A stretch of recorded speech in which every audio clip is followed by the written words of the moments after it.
Welcome to the Gavel. I'm Linda Akibi. It's been a very trying week for Nigerians, particularly those living in the northern part of the country. We witnessed 2 bomb explosions, one in Potiskum in Yobe State and the other in Kontagora in Niger State. Now, these bomb explosions and other terrorist activities have been happening in Adamawa, Yobe and Borno states, even though all 3 of the states have been under emergency rule.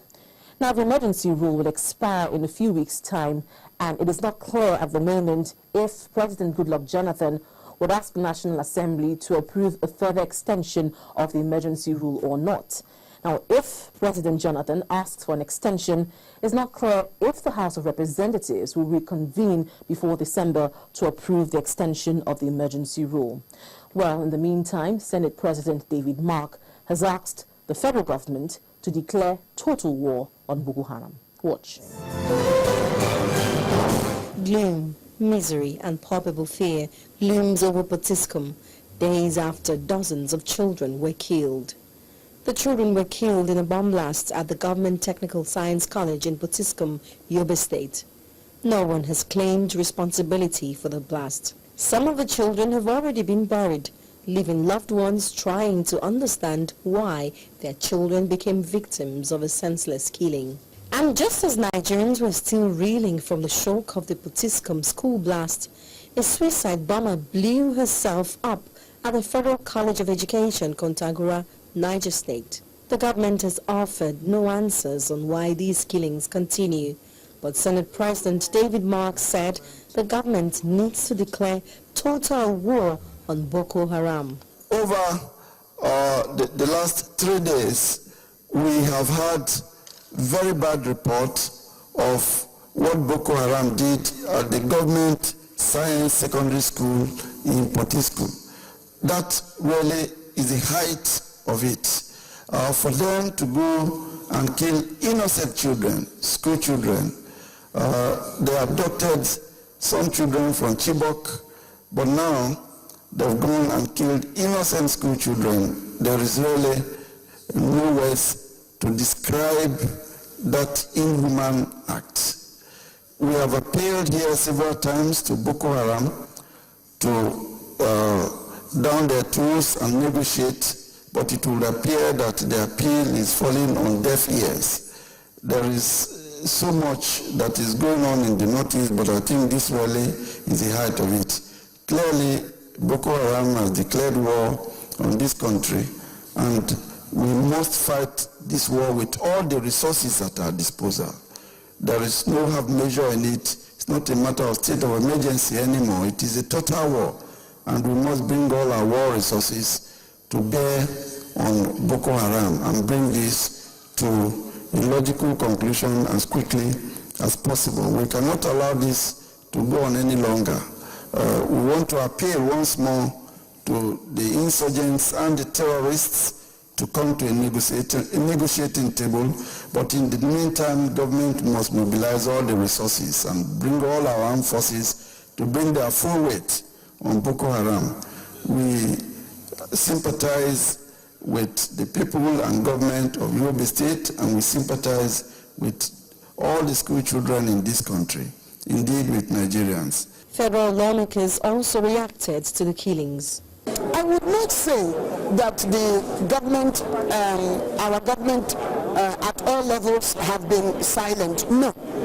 The federal government in particular, they have put in place everything that is expected to be put in place to combat this type of terrorism, this alien event that has ravaged our country. The federal government, you have seen that the budget of the Ministry of Defense has been doubled in the last 2-3 years. And you've seen all the efforts that Mr. President has made in terms of trying to acquire further military equipment in order to combat this evil action. The necessary initiatives that need to be put in place to help keep our children safe in school, like the Safe School initiative, they are all there. But you see, I think where I should even start from is by saying that this act of meeting innocent children, killing them in a school, is condemnable, it is barbaric, it is, it's so heartbreaking that everybody who had this thing was shaken. So I think collectively, I want to lend my voice in calling these people who are perpetrating this act of violence that please and please, they should have the fear of God at heart and they should stop killing innocent people. Because killing these innocent people is not going to help them in any way. When you kill innocent people, what do you expect to benefit from it? I don't know what they are benefiting from it. But whatever it is, whatever their grievances are, I think enough is now enough. In a few weeks, the extension of emergency rule would expire in Borno, Adamawa and Yobe states. It is not clear at the moment if President Goodluck Jonathan would ask for a further extension of the emergency rule. What is obvious, however, is that despite the state of emergency in the 3 northeastern states, killings, bombings and terrorist activities have showed no signs of abating. Immediately after the Senate President asked governments to declare total war on Boko Haram, the Chairman Senate Committee on Defense and Army, Senator George Sekibo, told journalists that the committee has invited service chiefs over the constant terrorist activities in the north.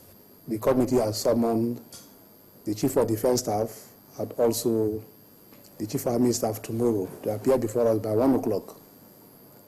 We want to take some details from them and know the areas they are lacking, if they still have problems. Whatever the problems may be, we want to advise them to properly open up. Because Nigerians are tired of asking the same questions. We want to ask questions different from what we've been asking. We want to see them succeeding.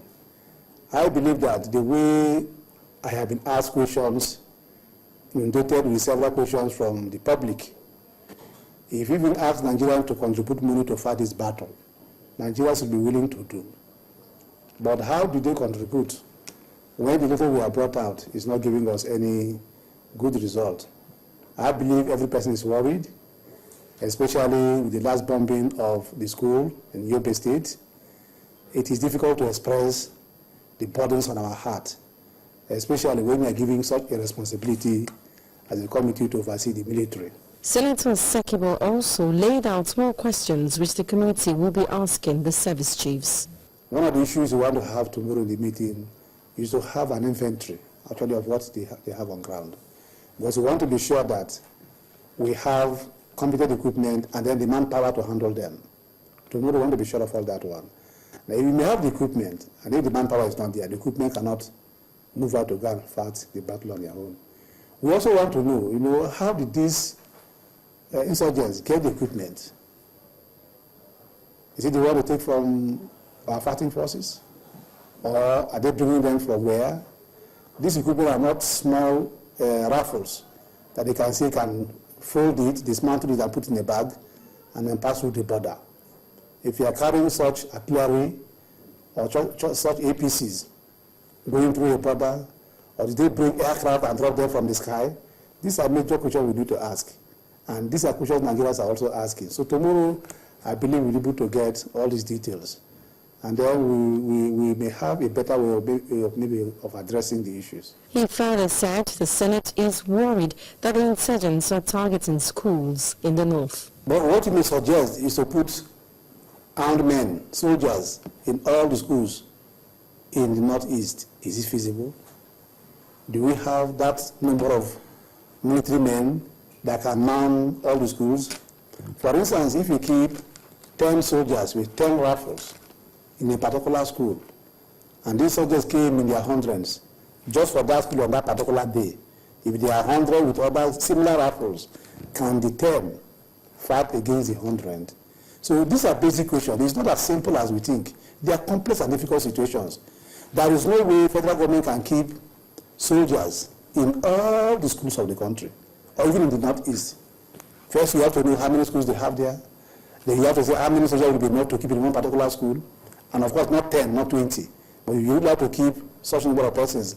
Can the number of military men, people in military uniform, not discourage students who are really going to learn in a free environment? There are psychological issues and there are security issues. So we will ask all that fundamental questions.